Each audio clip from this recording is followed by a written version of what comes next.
We were talking the other day about what, if anything, winning it again does for Jayson Tatum.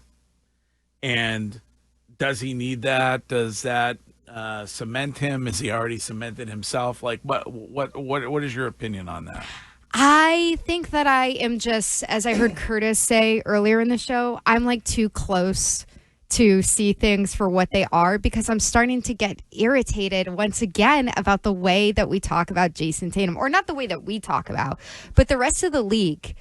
And I don't know, like maybe I just sound like a bobo or something, but the way that he continues to finish just back in these MVP votes. And I know SGA and Jokic statistically are having this crazy season, and one of the two of those guys is most likely going to win it. But like for Tatum, I'm just like, when does he start really being in that conversation? This year, this propels him. I'm telling you. If they win it again, if they win it again, and he goes out there and he's Finals MVP, then I think all these naysayers, they go, there's nothing you could do, because the knock last year was, even though he didn't win Finals MVP, which he should have, but he didn't, the knock was, well, Jaylen Brown. Jaylen Brown was there to help pick him up, you know. So if he goes out there and he wins Finals MVP, and they win the championship, then I think you throw everything out the window, because you're like, well, Jaylen Brown was hurt. He was able to carry this team,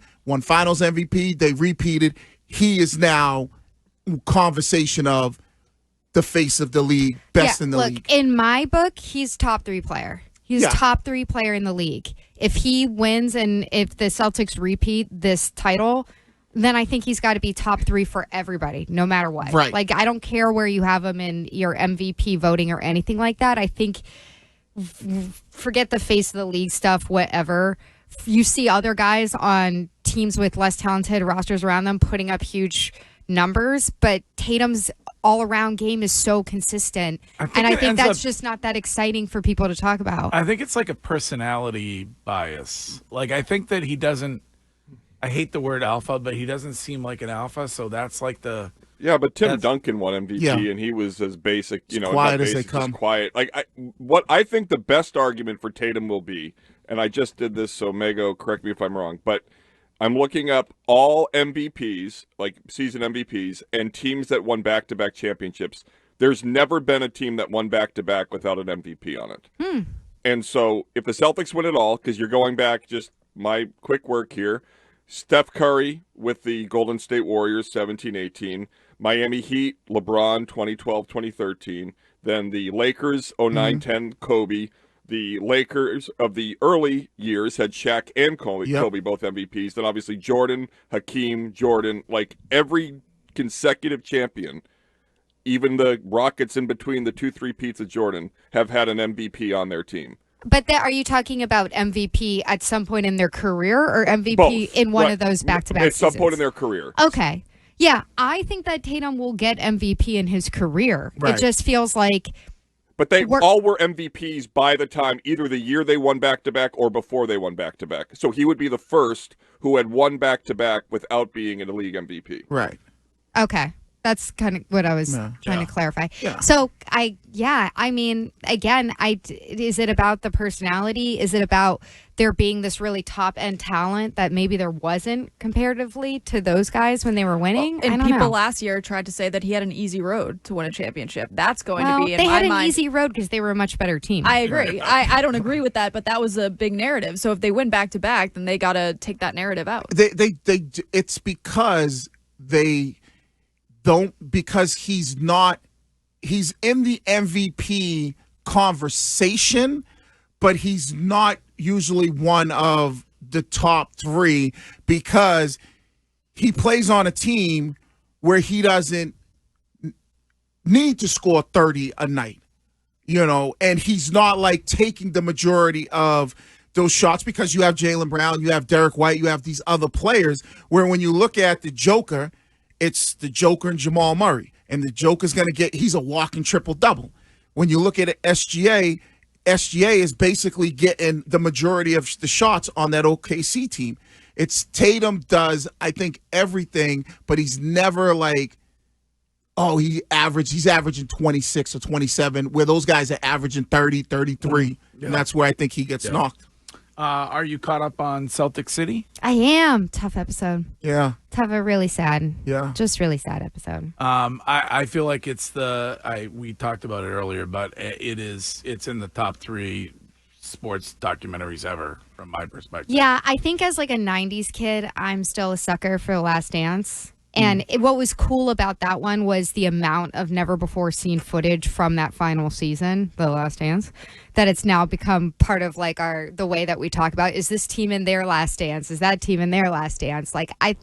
And it hitting the moment that it did in COVID. But I agree. I think even if you're not a Celtics fan, even if you're not a major NBA fan, there's so much like interesting stories within this docu-series that it's worth your time. And the way it is, excuse me, Wiggy, juxtapositioned among what is going on in the city of Boston through a lot of that time is so interesting to me, and what those players had to deal with at times is so interesting to me. And Larry Bird, like some of the stuff about Larry Bird was the fact that Larry Bird generally would not support anybody else when it came to getting deals, getting money. Right. The demand by Larry Bird that he always be given the last shot, and he probably should have been. Right. It's just I not knowing all that and learning all that is really interesting to me. My favorite part of it throughout so far is Robert Parrish. Chief. Like the interviews with him have been awesome. Yeah. I think he comes off so honest and so transparent about his relationship with the fans, with the city, with the franchise itself. And it's just like, I don't know. I feel like he's the star of it right now. And I thought it would hit a little different for you because the loss of both Len Bias and Reggie, both being Maryland guys, Yeah, but that, to be honest, like a lot of that, I wasn't alive when Len Bias died, and then it was something that we learned about a little bit when we were growing up in school, because it was like the whole story of Dare.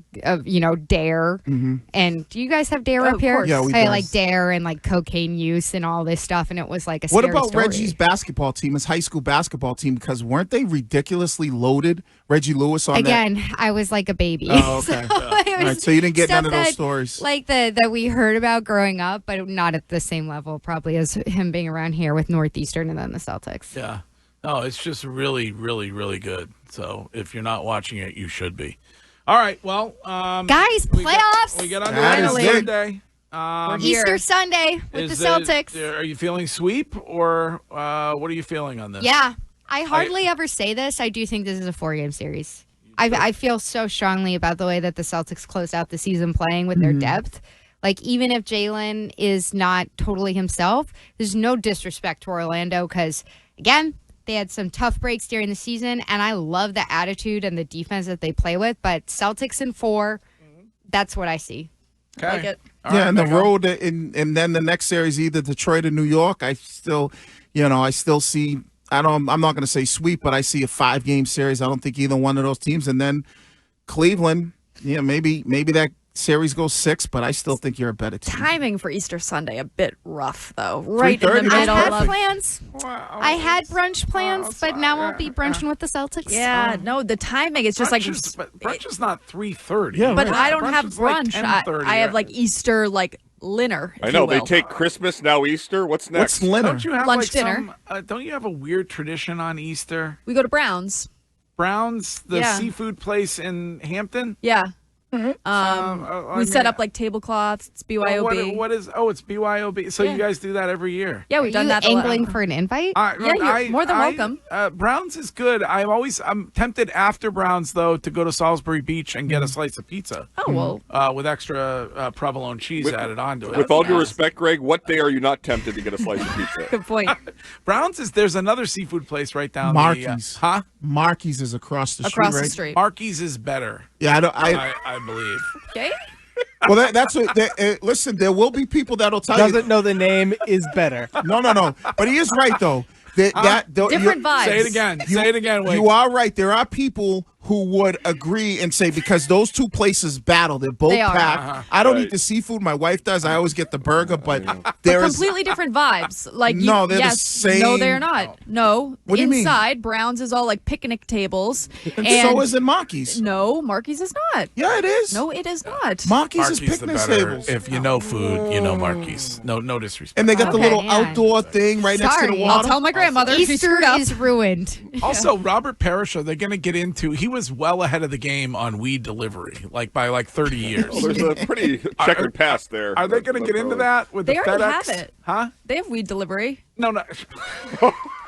No, I know. Oh. Robert Parrish famously had, when he was playing for the Celtics, had his weed delivered via FedEx. Yeah. It was a giant hullabaloo over it because weed was Don't not, tell Representative Flynn. Yeah. Courtney, All right. do your friends do the weed drinks?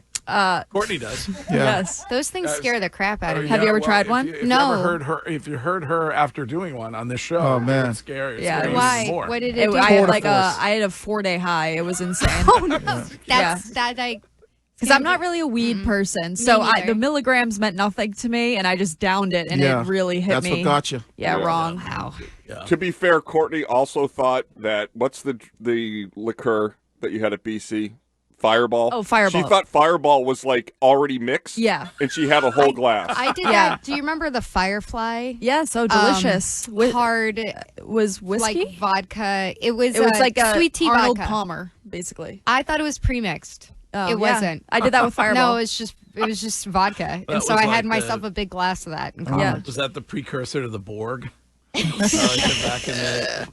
Back in the Maryland days. Yeah. All right, Mego, thank you. There is Mego, our Celtics insider here at WEEI.